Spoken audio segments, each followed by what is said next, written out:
भूतेर्महद्भिर्य इमा पुरो विभुः निर्मायशेते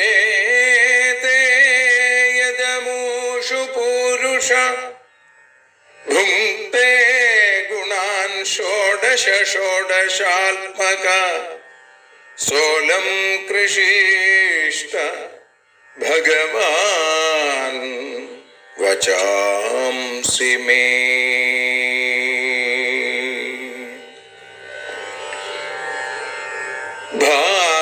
ഭാഗവതത്തെ അറിയാൻ ഈ ഭാഗവതത്തിൽ അലിയാൻ, ഭാഗവതത്തെ അറിയാൻ ശ്രീമദ് ഭാഗവതത്തിൽ അലിയാൻ, ലക്ഷ്യമതും മാത്രം ഹരിയിൽ ഭക്തിയുണർത്തും സംഗീതം ഹരിനാമലഹരി സൗഭാഗ്യം. ഭാഗവതത്തെ അറിയാൻ ഭാഗവതത്തിൽ അലിയാൻ.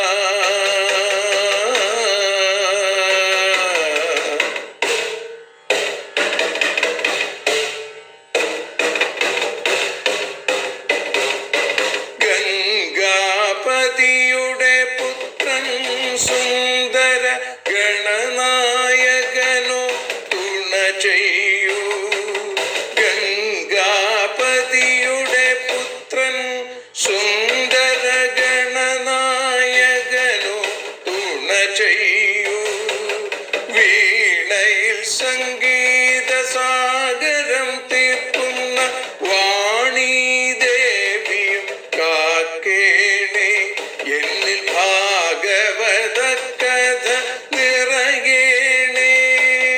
ഭാഗവതത്തെ അറിയാൻ ഭാഗവതത്തിൽ അലിയാൻ.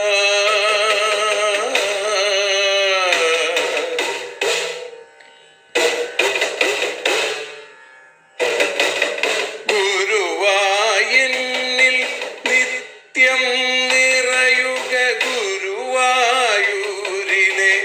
ശ്രീകൃഷ്ണ.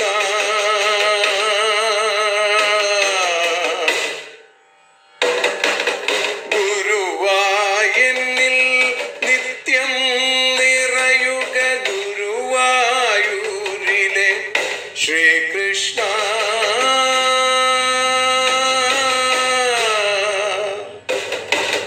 ഹരേ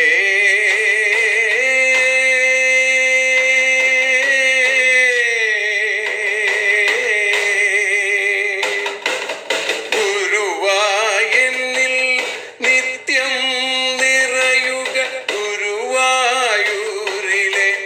ശ്രീകൃഷ്ണ. കണ്ഠം തന്നിൽ ഗാനം നിറയാൻ കണ്ണാ നീ താൻ തുണയേകു. എന്നിൽ ഭാഗവത കഥ നിറയേണേ.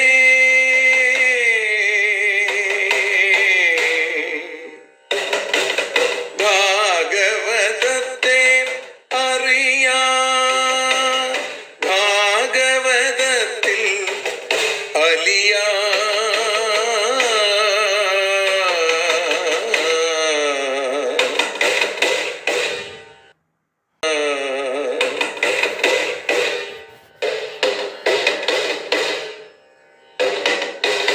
ആദ്യത്തെ ഗുരുവായൂരന്റെ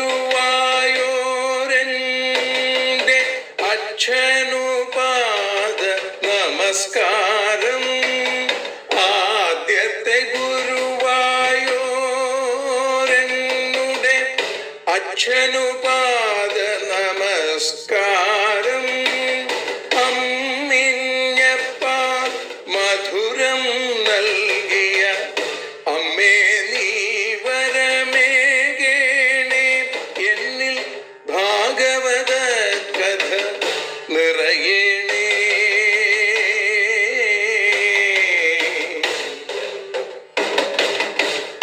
ഭാഗവതത്തെ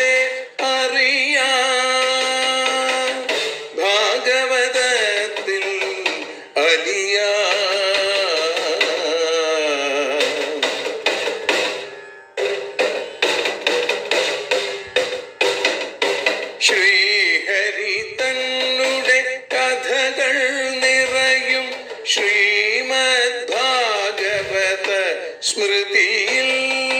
ശ്രീഹരി തന്നുടെ കഥകൾ നിറയും ശ്രീമദ് ഭാഗവത സ്മൃതിയിൽ. ശ്രീകൃഷ്ണാനിൻ കീർത്തനമലരുകൾ ശ്രീപാദത്തിൽ അർച്ചിക്കാം. എന്നിൽ ഭാഗവത കഥ നിറയണേ.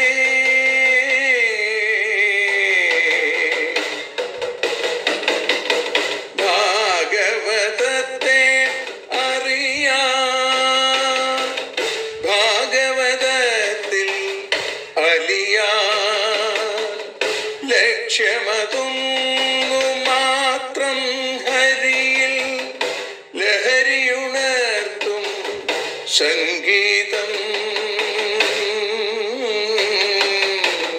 ഭക്തിയുണർത്തും സാഫല്യം, ഭക്തിയുണർത്തും സൗഭാഗ്യം. ഭാഗവതത്തെ അറിയാൻ,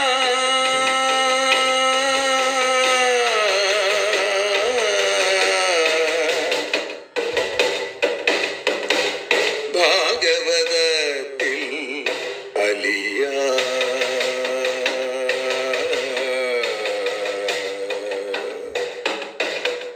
ഭാഗവതത്തിൽ അലിയാൻ.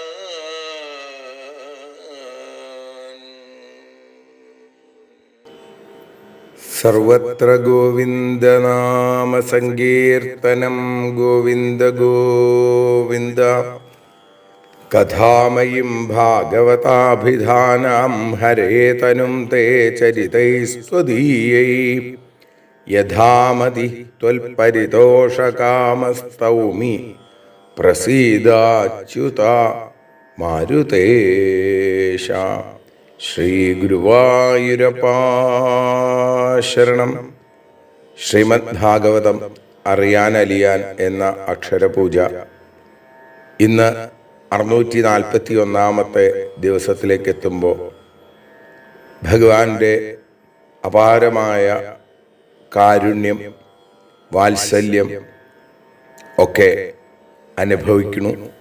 ശ്രീമദ് ഭാഗവതത്തിലെ 60-ാമത്തെ അധ്യായം, കർഹിജിത്ത് അധ്യായം എന്ന് പുകൾപെറ്റ 60-ാമത്തെ അധ്യായത്തിലെ 36-ാമത്തെ ശ്ലോകം മുതലാണ് നമ്മൾ ഇന്ന് അനുസ്മരിക്കുന്നത്.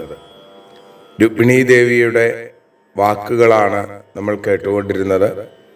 ശ്രീകൃഷ്ണ ഭഗവാന്റെ നേരം പോക്കിനെ മനസ്സിലാകാതെ തകർന്നുപോയ രുക്മിണി പിന്നീട് ഭഗവാൻ തന്നെ അത് വ്യക്തമാക്കിയപ്പോൾ സമാധാനിച്ച് ഭഗവാൻ പറഞ്ഞ വാക്കുകൾ വെറും നേരം പോക്കല്ലെന്നും സത്യവ്രതനായ സത്യസ്വരൂപനായ ഭഗവാന്റെ വാക്കുകൾ എന്നും സത്യമായി തന്നെ നിലനിൽക്കും എന്നും ഭഗവാന്റെ വാക്കുകളെ തൻ്റേതായ രീതിയിൽ വ്യാഖ്യാനിച്ചുകൊണ്ട് രുക്മിണി സമർത്ഥിക്കുകയാണ്.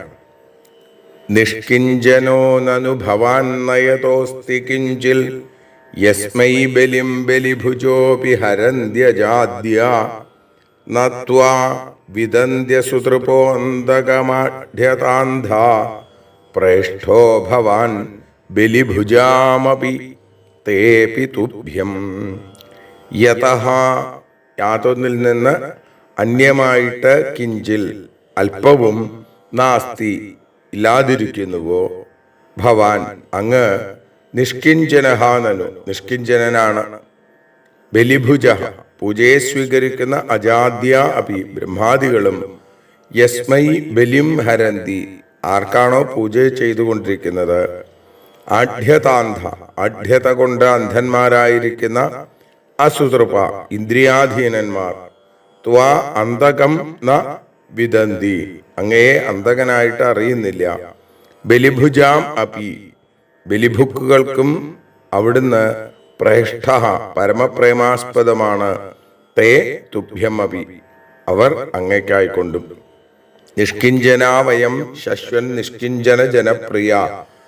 തസ്മാൽ പ്രായേണ ന ഹ്യാഢ്യാ മാം ഭജന്തി സുമധ്യമേ എന്ന് പറഞ്ഞു ഭഗവാൻ. അതിനുള്ള മറുപടിയായിട്ട് പറയാണ്, അവിടുന്ന് നിഷ്കിഞ്ചനൻ ആണ് എന്ന് പറഞ്ഞതിൽ ഒരു തെറ്റുമില്ല.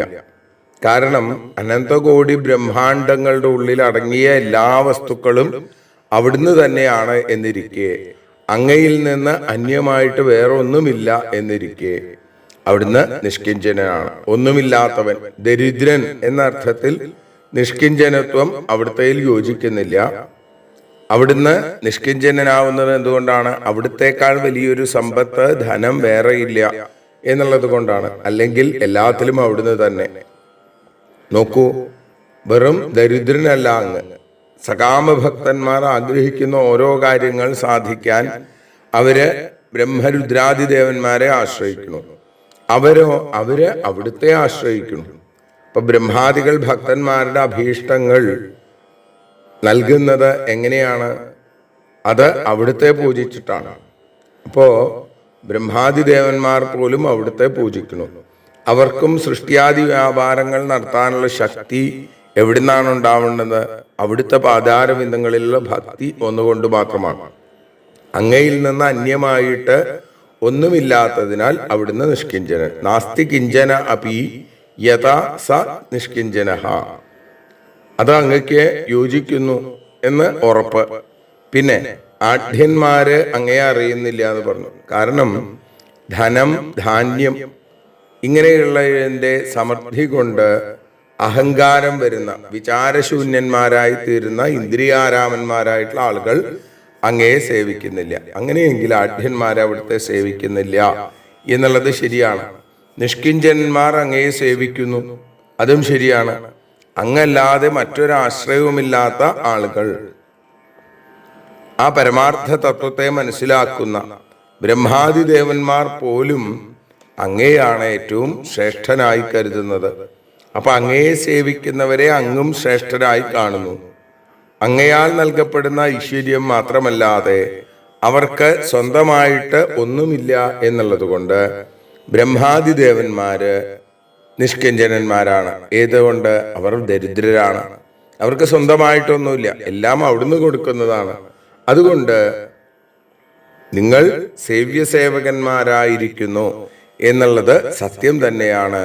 അങ്ങ് നിഷ്കിഞ്ചനനാണ്, അങ്ങയുടെ ഭക്തന്മാരും നിഷ്കിഞ്ചനന്മാരാണെന്ന് പറഞ്ഞത് ശരി തന്നെയാണ് എന്ന് അവിടെ ഇതാ രുക്മിണി ആ ശ്ലോകം കൊണ്ട് സമർത്ഥിക്കുന്നു.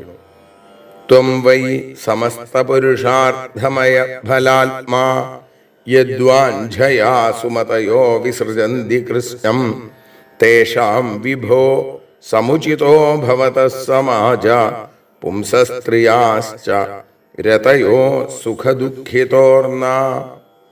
ത്വം അവിടുന്ന് തന്നെ സമസ്ത പുരുഷാർത്ഥമയ, സകല പുരുഷാർത്ഥ സ്വരൂപനാണ്. ഫലാത്മ ആനന്ദരൂപനാണ്. സുമതയ ബുദ്ധിമാന്മാർ യദ്വാഞ്ഛയ ഏതൊന്നിലുള്ള ആഗ്രഹം കൊണ്ടാണോ കൃഷ്ണം വിസൃജന്തി മറ്റെല്ലാത്തിനെയും ഉപേക്ഷിക്കുന്നത്.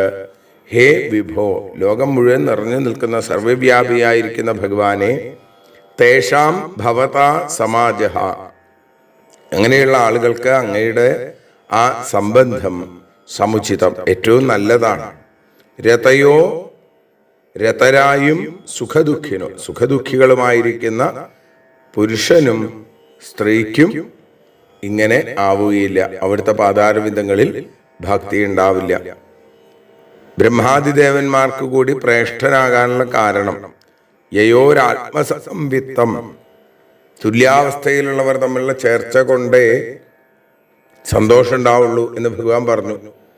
അതുകൊണ്ട് നമ്മൾ ചേർന്നവരല്ല, രുക്മിണിക്ക് ഞാൻ ചേർന്നതല്ല എന്ന് ഭഗവാൻ പറഞ്ഞുല്ലോ.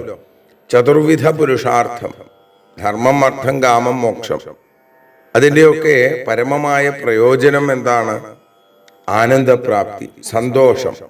അതാണ് നമുക്ക് എല്ലാവർക്കും ഉണ്ടാവേണ്ടത്. അപ്പൊ എല്ലാവരും എല്ലാ തരത്തിലും കാക്ഷിക്കുന്ന പരമാനന്ദത്തിന്റെ സ്വരൂപമാണ് സച്ചിദാനന്ദം, അല്ലേ? സച്ചിദാനന്ദ കട്ട അത് അവിടുന്നാണ്. ഏതസ്യൈവ ആനന്ദസ്യാന്യാനി ഭൂതാനി മാത്രം ഉപജീവന്തി. ആനന്ദഘനമായി പരമാർത്ഥ വസ്തുവിന്റെ ആനന്ദ ലവത്തെ അന്യഭൂതങ്ങളെ ആശ്രയിക്കുന്നു. അതുകൊണ്ട് അവരും ആനന്ദികളായിട്ട് തീരുന്നു.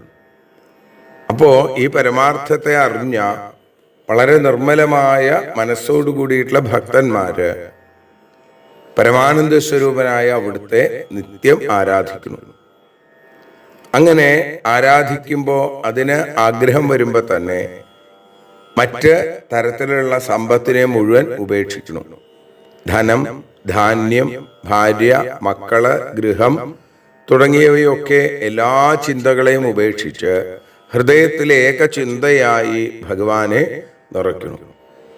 അങ്ങനെയുള്ള മഹാഭക്തന്മാർക്ക് മാത്രമേ അവിടുന്നുമായി ചേരാനായിട്ട് സാധിക്കുള്ളൂ.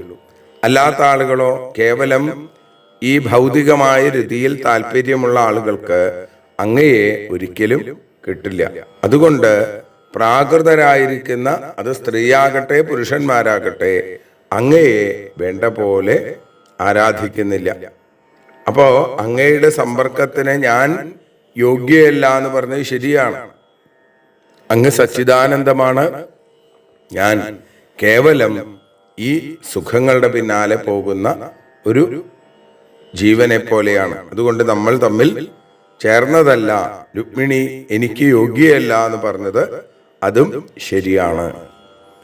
ത്വം ന്യസ്തദണ്ഡമുനിഭിർഗതിതാനുഭാവ ആത്മാത്മദശ്ച ജഗദാമിതി മേ വൃതോസി ഹിത്വാ ഭവദ്ഭ്രുവ ഉദീരിത കാലവേഗധ്വസ്താശിഷോബ്ജഭവനാഗപതിൻ കുതോന്യേ.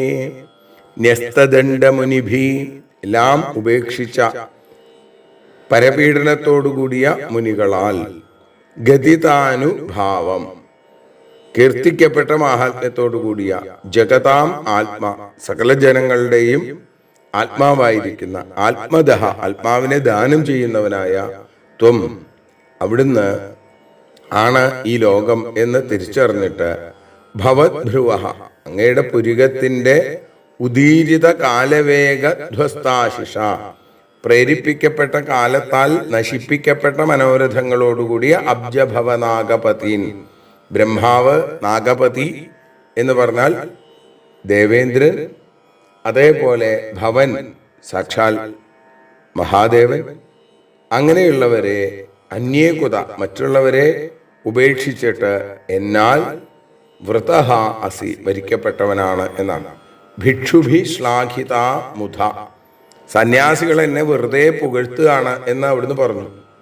ആത്മനസ്തു കാമായ പുത്ര പ്രിയാ ഭവന്തി. ആത്മസ്നേഹം കൊണ്ട് നമുക്ക് എന്തുണ്ടാവണു? മക്കളൊക്കെ നമുക്ക് പ്രിയപ്പെട്ടവരാണ്. അപ്പൊ പ്രിയപ്പെട്ട ആത്മാവ് അവിടുന്നാണ്. ഭജിക്കുന്നവർക്ക് ആ സ്വരൂപത്തെ അവിടുന്ന് കാണിച്ചു കൊടുക്കണം. പരമഗുരു അവിടുന്ന് തന്നെ.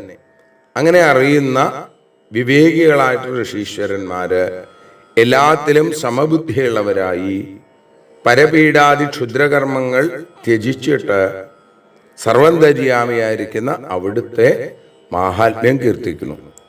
അപ്പൊ അങ്ങ് പറഞ്ഞത് ശരിയാണ്.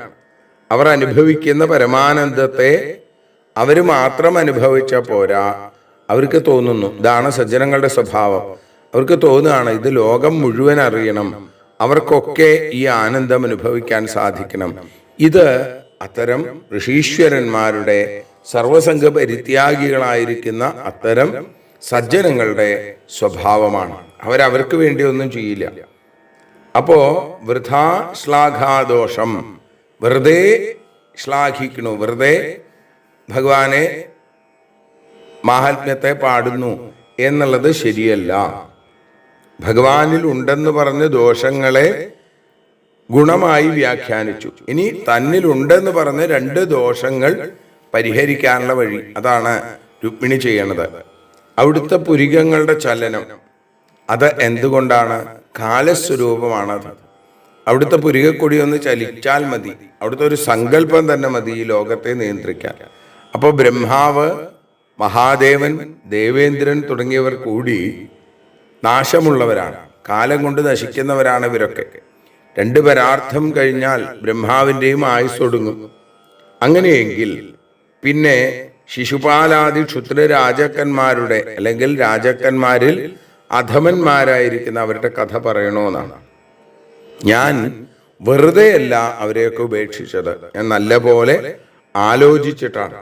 അതുകൊണ്ട് അറിവില്ലാതെ ദീർഘാലോചന ചെയ്യാതെ ഭഗവാനെ അവിടുത്തെ ഞാൻ സ്വീകരിച്ചു എന്നുള്ളത് ഒട്ടും ശരിയല്ല. അങ്ങയെ ഒഴിച്ച് ആരും കാലനിൽ നിന്ന് രക്ഷപ്പെട്ട ആളുകളല്ല. അതുകൊണ്ട് മൃത്യുഗ്രസ്തരെ വരിക്കുന്നത് ഭാവിയിൽ ദുഃഖത്തിന് കാരണമാകും, സൗഖ്യത്തെ നൽകില്ല, ആനന്ദത്തെ നൽകില്ല. എന്നും ആനന്ദമുണ്ടാവണമെങ്കിൽ നിത്യാനന്ദ സ്വരൂപനായ കാലാതീതനായ അവിടുത്തെ ആ കമല ചരണങ്ങളെ ആശ്രയിക്കുകയാണ് വേണ്ടത് എന്നുള്ളത് എനിക്കറിയാമായിരുന്നു. അപ്പൊ ദീർഘാലോചനയോടുകൂടി തന്നെയാണ് ഞാൻ അവിടുത്തെ സ്വീകരിച്ചത് എന്ന് രുക്മിണി പറഞ്ഞു. ജാഡ്യം വചസ്തവ ഗദാഗ്രജ യസ്തു ഭൂപാൻ വിദ്രാവ്യശാർംഗ നിനദേന ജഹർദ്ധമാം ത്വം സിംഹോ യഥാ സ്വബലിമീശ പശൂൻ സ്വഭാഗം തേഭ്യോ ഭയാൽ യദുദധിം ശരണം പ്രപന്ന ഗദാഗ്രജ. ഹേ ഗദന്റെ ഏട്ടനായിരിക്കുന്നവനെ, ഭഗവാന്റെ സഹോദരന്റെ പേരാണ് ഗദൻ.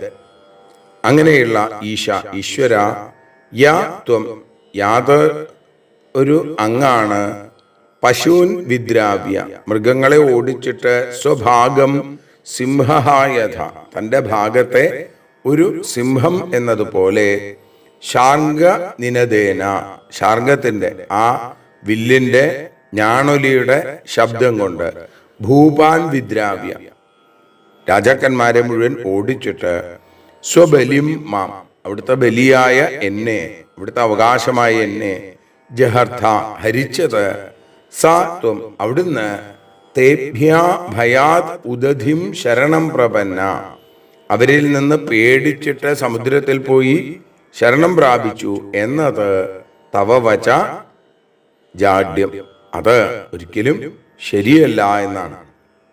ഇവിടെ തനിക്ക് അറിവില്ലായ്മയുണ്ടായിട്ടല്ല, അന്യപുരുഷ ഗുണത്തെ സ്തോത്രം ചെയ്ത് കേൾക്കാനിടവന്നത് കൊണ്ടുണ്ടായ അസഹ്യത, അതൊരിക്കലും രുക്മിണിക്ക് അംഗീകരിക്കാൻ പറ്റുന്നതല്ല. ഗദാഗ്രജ, അങ്ങയുടെ കയ്യിൽ പിടിച്ച ആ ധനുസ്, അതിൽ നിന്നുണ്ടാകുന്ന ആ ഞാണിങ്ങനെ വലിച്ചു വിടുമ്പോൾ ഉണ്ടാകുന്ന ടങ്കാര ശബ്ദം എന്നാണ്. അതിങ്ങനെ വലിഞ്ഞിങ്ങനെ വിട്ടുകഴിയുമ്പോൾ അതിൽ നിന്നുണ്ടാകുന്ന ഒരു കമ്പനമുണ്ട്. ആ ടങ്കാര ശബ്ദം കൊണ്ട് തന്നെ ജരാസന്ധൻ, സാല്വൻ, ദന്തവക്ത്രൻ, ശിശുപാലൻ തുടങ്ങിയ ദുഷ്ടന്മാരായിട്ടുള്ള രാജാക്കന്മാരെ അവിടുന്ന് ഓടിക്കണു. ആ ഹരീഗർജനം കേൾക്കുന്ന മാത്രയിൽ ഘോരപാപങ്ങളാം വൻഗജങ്ങൾ ദൂരത്തിൽ ഓടിമറയുന്നു തൽക്ഷണം, ഭാരിച്ച ഭീതിയിൽ ആതുരരായി എന്ന് പറഞ്ഞതുപോലെ ആ ഒരൊറ്റ ഗർജനം കൊണ്ട്, അവരുമായിട്ട് യുദ്ധം പോലും വേണ്ടി വന്നില്ല, ആ ഗർജനം കൊണ്ട് തന്നെ ഈ ദുഷ്ടരാജാക്കന്മാരെ പേടിപ്പിച്ച, അവരുടെ ആ അവിടത്തേക്ക് മാത്രം അവകാശപ്പെട്ടതാണ് ഞാൻ, അങ്ങനെയെങ്കിൽ അവിടത്തേക്ക് മാത്രം അവകാശപ്പെട്ട ആ ഭാഗത്തെ സ്വീകരിച്ചിട്ട് ആ രാജാക്കന്മാരെ ഭയപ്പെട്ടിട്ട് അവിടുന്ന് സമുദ്രത്തെ ശരണം പ്രാപിച്ചു എന്ന് പറഞ്ഞത് ഒരിക്കലും ശരിയല്ല. അവിടുത്തെ പേടിച്ച് അവരൊക്കെ ഓടിപ്പോവാണ് ഉണ്ടായിട്ടുള്ളത്. യദ്വാഞ്ചയാ നൃപശിഖാമണയോങ്ക വൈന്യജായന്ത നാഹുഷഗയാദയാ ഐകപത്യം രാജ്യം വിസർജ്യ വിവിശുർവനമംബുജാക്ഷ സീദന്തി തേനു പദവിം ത ഇഹാസ്ഥിതാകിം. യദ്വാഞ്ചയാ, ആരോ ഏതൊരുവനിലുള്ള ആഗ്രഹം കൊണ്ട്, നൃപശിഖാമണയ, ആ രാജാക്കന്മാരിൽ രത്നതുല്യരായ രാജശ്രേഷ്ഠന്മാര്, അവിടെ അങ്കൻ, വൈന്യൻ, ഭരതൻ, നാഹുഷൻ, ഗയൻ തുടങ്ങിയ ആളുകൾ, അങ്ങനെ ഐകപത്യം, ഏകനായ അധിപതിയോടുകൂടിയ രാജ്യത്തെ, അവരൊക്കെ ഈ രാജ്യത്തെ അല്ലെങ്കിൽ ഈ ഭൂമിയെ ഭരിച്ച ആളുകളാണ്. അത് വിസൃജ്യ, അതൊക്കെ ഉപേക്ഷിച്ചിട്ട് വനം വിവിശു, കാട്ടിലേക്ക് എത്തി. തേ പദവിയും ആസ്ഥിത, അങ്ങയുടെ മാർഗത്തെ പ്രാപിച്ചു. തേ അംബുജാക്ഷ, അവർ ഹേ താമരക്കണ്ണ ഇഹ സീതന്തിക്കും എന്നാണ്. ഇവിടെ തളരുമോ? എന്നെ ഭജിക്കുന്ന യുവതികൾ ക്ലേശത്തെ പ്രാപിക്കുന്നു എന്ന് അവിടുന്ന് പറഞ്ഞു. അങ്ങനെയെങ്കിൽ തൻ്റെ കൂട്ടരെയും ചേർത്ത് ശകാരിച്ചത് അവിടുന്ന് പറഞ്ഞത് ശരിയല്ല എന്ന് രുക്മിണി ഉറപ്പിക്കുകയാണ്. അംബുജാക്ഷ, സ്ത്രീകൾ മാത്രമല്ല, എന്നെപ്പോലുള്ള സാധാരണ സ്ത്രീകൾ മാത്രമല്ല, വീരന്മാരായ ഏകഛത്രാധിപതികളായിരിക്കുന്ന രാജാക്കന്മാർ പോലും അങ്ങയെ ആശ്രയിക്കുന്നു. വേനപുത്രനായ പൃഥു, അതേപോലെ ഭരതൻ, യയാതി, പ്രിയവ്രത രാജവംശത്തിൽപ്പെട്ട ഗയൻ തുടങ്ങിയ ചക്രവർത്തിമാര് അങ്ങയെ മാത്രം വേണം എന്ന് വിചാരിച്ച് അവരുടെ ഛത്രചാമരാദികളും കിരീടവും ഒക്കെ വലിച്ചെറിഞ്ഞ് അവിടുത്തെ ഭജിക്കാൻ വേണ്ടി മാത്രം അവർ നാടിനെ വിട്ട് കാട്ടിലേക്ക് എത്തിച്ചേർന്നു. അപ്പോൾ അങ്ങയോടുകൂടി ചേർന്ന് അഖണ്ഡമായ ഒരിക്കലും നശിക്കാത്ത ആനന്ദത്തിലേക്ക് അവരെത്തുന്നു. അങ്ങയുടെ കാരുണ്യ കടാക്ഷം കൊണ്ട് അവർ പരമാനന്ദത്തെ പ്രാപിച്ചു. അപ്പൊ അങ്ങനെയാണെങ്കിൽ ശരീരത്യാഗത്തിൽ മോക്ഷമെന്ന പരമപുരുഷാർത്ഥം പ്രാപിച്ച അവർ ഇപ്പോഴും സംസാരത്തിൽ പുനരഭിജനനം പുനരഭിമരണം എന്നുള്ളത് അനുഭവിക്കുന്നുണ്ടോ? നസ പുനരാവർത്തതേ നസ പുനരാവർത്തതേ. ആരെയാണോ ഒരാൾ പ്രാപിക്കുന്നത് അവർക്ക് പിന്നെ പുനരാവർത്തിയില്ല. അത് അങ്ങാണ്. അങ്ങയെ പ്രാപിച്ച ആളുകൾക്ക് വീണ്ടും വൈകുണ്ഠലോകത്തിലേക്ക് എത്തിയാൽ ഒരു തിരിച്ചുവരവില്ല. നിത്യാനന്ദത്തെ ആശ്രയിക്കുന്ന അവർ ബുദ്ധിഹീനന്മാരാണെന്നാണോ അങ്ങ് പറയുന്നത്? ഒരിക്കലും അല്ല. അപ്പൊ സ്ത്രീ ആയാലും പുരുഷനായാലും കൈവല്യത്തെ നൽകുന്ന അവിടുത്തെ ആരാണോ ആശ്രയിക്കുന്നത് അവരാണ് വിവേകമുള്ളവർ. അതുകൊണ്ട് അങ്ങയെ ആശ്രയിച്ച ഞാനും മറ്റുള്ളവരും ഒക്കെ ക്ലേശിക്കുന്നു എന്ന് പറഞ്ഞത് ശരിയാണോ? ഒരിക്കലുമല്ല. അവരൊക്കെ, ഞാനടക്കമുള്ളവരൊക്കെ ആനന്ദിക്കുന്നു എന്നുള്ളതാണ് ശരി. കാന്യം ശ്രയേത തവ പാദ സരോജഗന്ധമാഘ്രായ സന്മുഖരിതം ജനതാപവർഗം ലക്ഷ്മ്യാലയം ത്വവിഗണയ്യ ഗുണാലയസ്യ മർത്യാസദോരുഭയമർദ്ധ വിവിക്ത ദൃഷ്ടി. ഗുണാലയസ്യ, ഗുണങ്ങളുടെ ആലയം ആണ് അവിടുന്ന്. തവ സന്മുഖരിതം, അവിടുത്തെ കുറിച്ച് സജ്ജനങ്ങൾ വർണ്ണിക്കുന്ന ജനതാപവർഗം, ജനങ്ങളുടെ എല്ലാ തരത്തിലുള്ള ഈ ദുഃഖങ്ങളെയും ഇല്ലാതെയാക്കുന്ന ലക്ഷ്മ്യാലയം, ലക്ഷ്മിയുടെ വാസസ്ഥലമായിരിക്കുന്ന ശ്രീനികേതനായിരിക്കുന്ന പാദസരോജഗന്ധം, പാദപത്മങ്ങളാകുന്ന ആ താമരപ്പൂക്കൾ, അതിൻ്റെ ഗന്ധം, ആഘ്രായ, അതിനെ ഘ്രാണിച്ചിട്ട് അവിഗണയ്യ സദാ ഒരു ഭയം, അതിനെ ഗണിക്കാതെ എപ്പോഴും മഹാഭയത്തോടു കൂടിയിരിക്കുന്ന അന്യനെ, പരമാർത്ഥത്തെ വേണ്ട പോലെ വിവേചിച്ചറിയാൻ കഴിയാത്തവരെ കാമർത്യ, ഏതൊരാളാണ് ശ്രയേത, ആശ്രയിക്കുക. ഗുണഹീനനാണ് ഞാൻ, എന്നെ ഉപേക്ഷിച്ച് രുക്മിണിക്ക് സദൃശനായ ഒരാളെ സ്വീകരിച്ചോളൂ എന്ന് ഭഗവാൻ പറഞ്ഞു. അപ്പൊ രുക്മിണി പറയാ, ഭഗവാനെ അവിടുന്ന് ഗുണഹീനനല്ല, അവിടുന്ന് ഗുണാതീതനാണ്. ജ്ഞാനം, ഐശ്വര്യം, വീര്യം തുടങ്ങിയവ ഭഗങ്ങൾ, ആ ഉത്കൃഷ്ടമായ ഗുണങ്ങൾ അവയിൽ, അത് അങ്ങയിൽ ചേരുന്നു. അതുകൊണ്ടാണ് അങ്ങയെ ഭഗവാൻ എന്ന് വിളിക്കുന്നത്. അപ്പൊ സൗന്ദര്യാദി ഗുണങ്ങളും ഐശ്വര്യവും മറ്റാരിൽ പൂർണ്ണമായിട്ട് കാണാൻ സാധിക്കും. അതെല്ലാം അവിടുത്തേതിലാണ്. ജീവലോകത്തിന്റെ സന്താപത്തെ മുഴുവൻ അവിടുന്ന് ഇല്ലാതെയാക്കും. മോക്ഷസ്വരൂപനായ അവിടുത്തെ പാദപത്മത്തെ മുക്തന്മാരും മുമുക്ഷുക്കളും വിഷയികളും എല്ലാവരും ഒരേപോലെ സേവിക്കുന്നു. അങ്ങനെയുള്ള ആ പാദപത്മഗന്ധത്തെ, ആ പാദസരോജത്തിന്റെ ഗന്ധത്തെ ആരാണ് ഉപേക്ഷിച്ച് ആധ്യാത്മികം, ആധിഭൗതികം, ആധിദൈവികം എന്നിങ്ങനെയുള്ള താപത്രയ അഗ്നിബാധയോടുകൂടിയ മറ്റു മനുഷ്യരെ ആശ്രയിക്കുക? ആരും ആശ്രയിക്കില്ല. അതുകൊണ്ട് ലോകത്തിൽ ആശ്രയിക്കാൻ ഒരേ ഒരാളേ ഉള്ളൂ, അത് അവിടുന്ന് മാത്രമാണ്. അപ്പോ അങ്ങയെ ഉപേക്ഷിച്ച് അന്യനെ ആശ്രയിക്കുന്നവർ വേറെ ഉണ്ടല്ലോ എന്ന് പറഞ്ഞാൽ അവർ ആത്മാവിനെ അറിയാത്തവരാണ്. അതുകൊണ്ടാണ് അവർ ഇങ്ങനെ ചെയ്യുന്നത്. ഞാൻ നല്ല പോലെ മനസ്സിലാക്കിയിട്ടാണ് ഭഗവാനെ അവിടുത്തെ ആശ്രയിക്കുന്നത് എന്ന് പറയുകയാണ്. ആ 41 ശ്ലോകത്തോടുകൂടി നമ്മളെ ഇന്ന് ഭഗവത്പാദങ്ങളിൽ സമർപ്പിക്കുന്നു. 42 ശ്ലോകം മുതൽ നമുക്ക് രുക്മിണിയുടെ ആ ധന്യധന്യമായ വാക്കുകളെ നമുക്ക് നാളെ അനുസ്മരിക്കാം. ഇപ്പോ ഭഗവത്പാദങ്ങളിൽ സമർപ്പിക്കുന്നു. സർവത്ര ഗോവിന്ദനാമ സങ്കീർത്തനം. ഗോവിന്ദ ഗോവിന്ദ. ആരതിയൊഴിയുന്നു ഞങ്ങൾ ആരതിയുണ്ടാവാൻ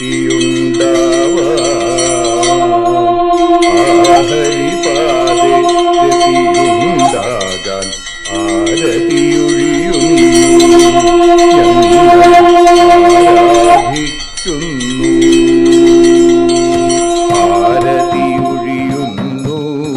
ഞങ്ങൾ ആരതിയുണ്ടാവാൻ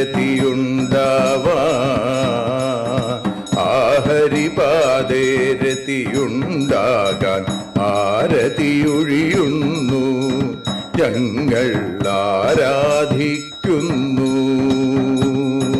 ശ്രീമദ് ഭാഗവതം പുണ്യം പാവനമാം ഗ്രന്ഥം ശ്രീശുകമാമുനി പാടിയ ഗീതം നൽകുന്നു മുക്തി. സതതം നൽകിയിടും ഭക്തി.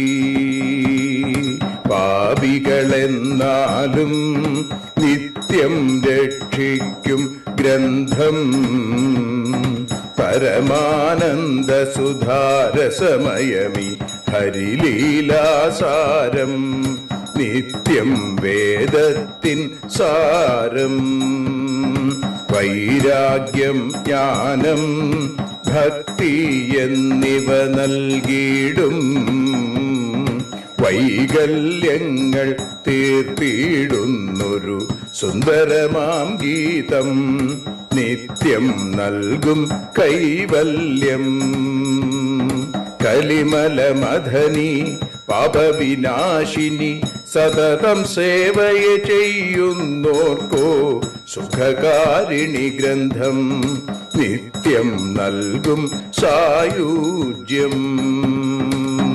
ആരതിയൊഴിയുന്നു ഞങ്ങൾ ആരതിയുണ്ടാവാൻ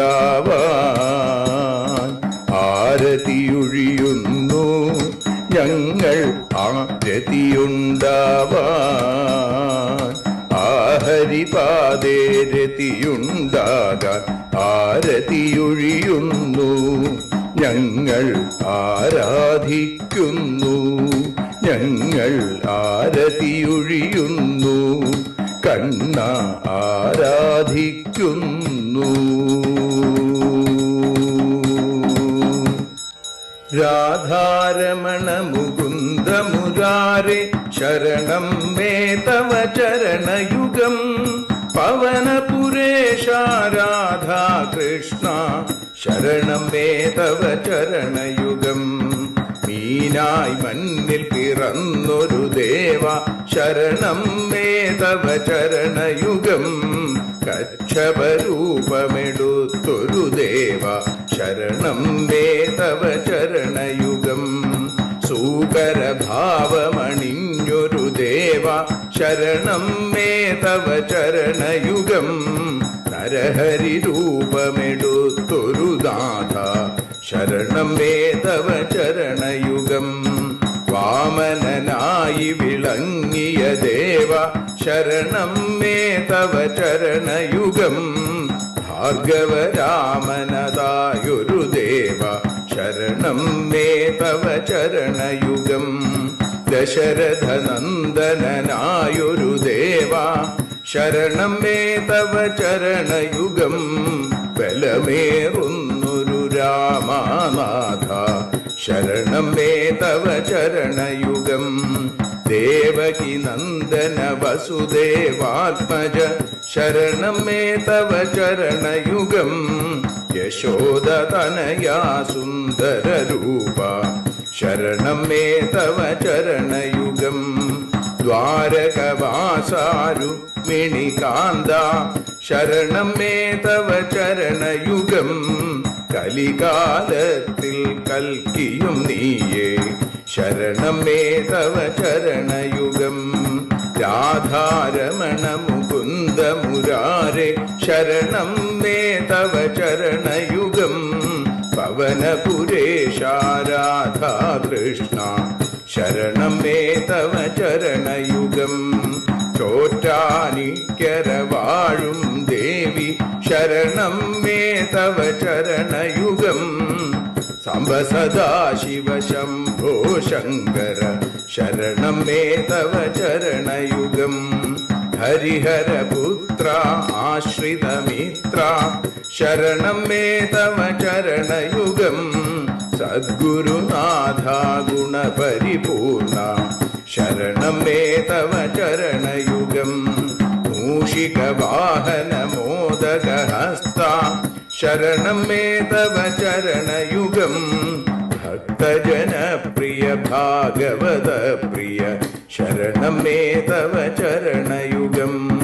രാധാരമണ മുകുന്ദ മുരാരേ ശരണം മേ തവ ചരണയുഗം. ഗുരുപവനപുരേശ രാധാകൃഷ്ണ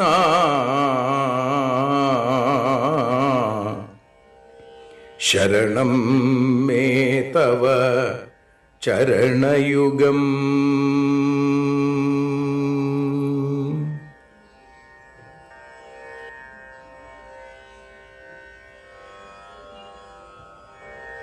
യദക്ഷരപദഭ്രഷ്ടം മാത്രാഹീനം തു യദ്ഭവേൽ തത്സർവം ക്ഷമ്യതാം ദേവ നാരായണ നമോസ്തുതേ. വിസർഗബിന്ദുമാത്രാണി പദപാദാക്ഷരാണി ച ന്യൂനാനി ചാതിരിക്താനി ക്ഷമസ്വ പുരുഷോത്തമ. മന്ത്രഹീനം ക്രിയാഹീനം ഭക്തിഹീനം ജനാർദ്ദന യൽപൂജിതം മയാ ദേവ പരിപൂർണം തദസ്തു തേ. കായേന വാചാ മനസേന്ദ്രിയൈർവാ ബുദ്ധ്യാത്മനാ വാ പ്രകൃതേ സ്വഭാവാൽ കരോമി യദ്യൽ സകലം പരസ്മൈ നാരായണായേതി സമർപ്പയാമി. സ്വസ്തി പ്രജാഭ്യഃ പരിപാലയന്താം ന്യായേന മാർഗേണ മഹീം മഹീഷാ. ഗോബ്രാഹ്മണേഭ്യഃ ശുഭമസ്തു നിത്യം. ലോകാഃ സമസ്താഃ സുഖിനോ ഭവന്തു. ലോകാഃ സമസ്താഃ സുജനാ ഭവന്തു. ലോകാഃ സമസ്താഃ ത്വൽഭക്തിരതാ ഭവന്തു. സർവേ ഭവന്തു സുഖിനഃ സർവേ സന്തു നിരാമയാം. സർവേ ഭദ്രാണി പശ്യന്തു മാ കശ്ചിൽ ദുഃഖഭാഗ് ഭവേൽ. അസതോ മാ സദ്ഗമയ തമസോ മാ ജ്യോതിർഗമയ മൃത്യോർമാ അമൃതം ഗമയ. ഓം ശാന്തി ശാന്തി ശാന്തി. ഹരി ഓം.